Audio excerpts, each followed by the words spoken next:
People are finally smartening up, man. Wow. Just wow. I mean, look at this, dude.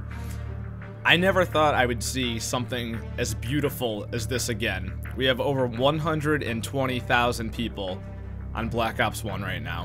What a nice thing this is to see right now when Call of Duty is in such a stale type of climate that it's been on. Not only with the current game, but just in the last couple of years, it really hasn't been in the best place. And to see people going back and having fun, reliving the good old days is really awesome. I love it.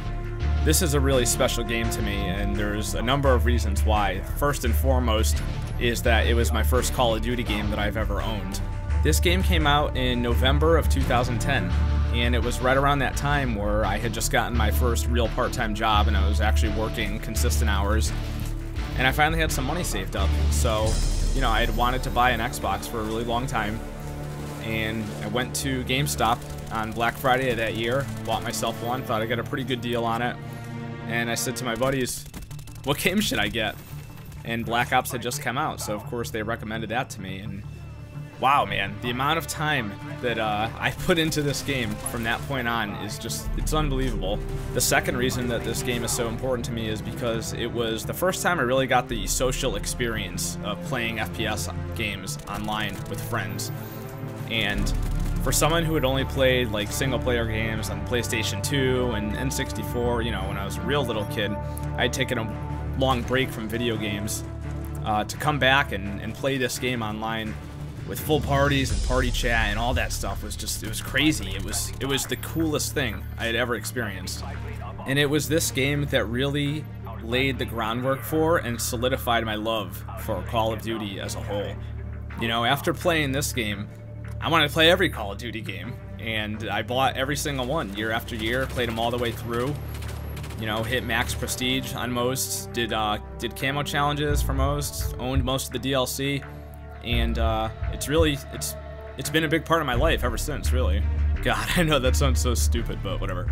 Even though there's a huge nostalgia factor going on here, I still think this is one of the best Call of Duty games to ever come out, and in my opinion, it is the best. But, you know, putting my own bias aside, objectively, this is easily a top 3 Call of Duty, no question about it. Besides being boots on the ground and being set in the Cold War, which is one of the most badass parts of history, this game had so many good things about it.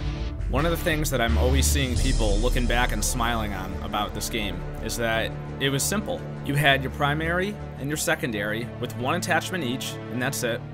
You had 3 perk slots, and you can't double up, and you could take 1 lethal grenade, 1 tactical grenade, and 1 piece of equipment of your choice.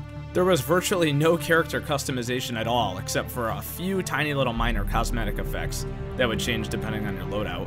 And it was just better off this way, man. It put so much more emphasis on gun skill and gunplay in this game. If you weren't good at this game, you would know it, because you would not do well.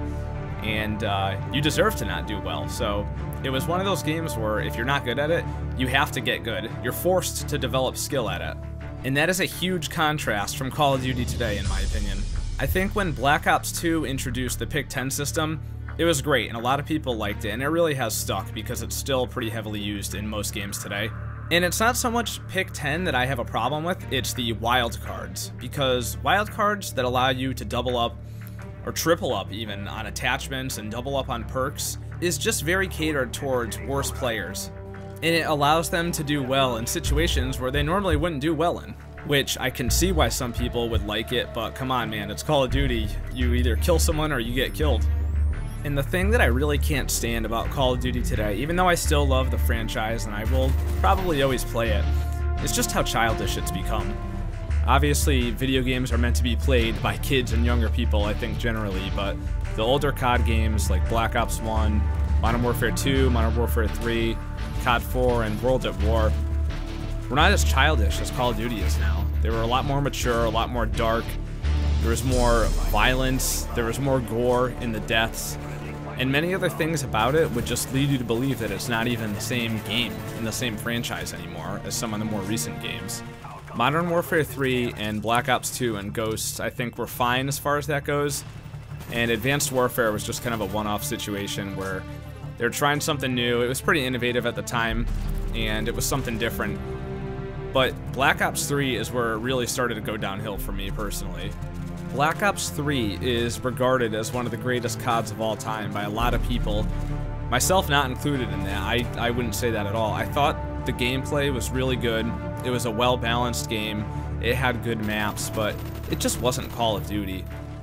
It was so wacky and childish, with the bright colors, the specialists, with all those corny lines that the characters said to each other in gameplay. The taunts and gestures were just completely embarrassing. The gear was goofy, all the outfits for the specialists were goofy. The whole game was just goofy and kind of weird, and personally I think that that game is a stain on the Black Ops series as a whole. You look at Black Ops 1 and 2, and then you look at 3 and you say, God, what happened here? What happened? But I know the popular opinion doesn't necessarily agree with that, so I won't harp on it too much. And then Infinite Warfare just brought the childish factor up to a whole new level that no one ever thought was possible. When I saw the Gesture Warfare playlist, I had never been as embarrassed to be a Call of Duty player as I was at that moment, I swear. And then we went back to World War II, which I think was a good step in the right direction, but a lot of those childish components are still left over in it. The taunts and gestures are still there. So far, we have pretty normal camos for what you'd expect in a game like that, but I would be willing to bet that those are only going to get worse. The headquarters, it's pretty cool, but it's kind of goofy. You know, I don't want to go around necessarily watching people open colorful supply drops, but I know some people are into that, so whatever. It's just not for me. But overall, I'm glad the gameplay in World War II is less childish. The maps are not bright and colorful and happy looking. The characters aren't cracking jokes to each other on the battlefield. So it's a good step in the right direction, but I just don't think it'll ever go back to the way it was, which is unfortunate, but I am just so happy to see people playing Black Ops 1 again. This game had so many great things about it. The kill streaks were amazing.